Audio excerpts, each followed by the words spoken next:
વાઘોડિયા પોલીસની કાર્યવાહી 6 મહિનાથી ફરાર પ્રોહિબિશનનો આરોપી ઝડપાયો વાઘોડિયા વડોદરા ગ્રામ્ય પોલીસના ઓપરેશન પરાક્રમ અંતર્ગત વાઘોડિયા પોલીસે પ્રોહિબિશનના ગુનામાં છેલ્લા 6 મહિનાથી ફરાર રહેલા આરોપીને ઝડપી પાડ્યો છે।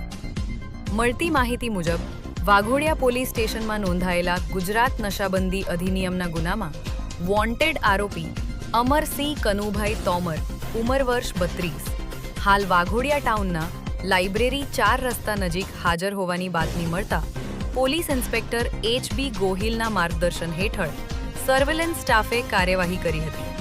પોલીસે કોર્ડન કરીને આરોપીની અટકાયત કરી તેને વધુ તપાસ માટે વાઘોડિયા પોલીસ સ્ટેશન લાવી કાયદેસરની કાર્યવાહી હાથ ધરી છે।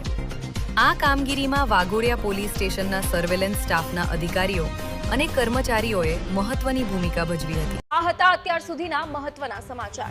તો આવા જ સમાચાર જોવા માટે જોડાયેલા રહો અમારી સાથે। નમસ્કાર।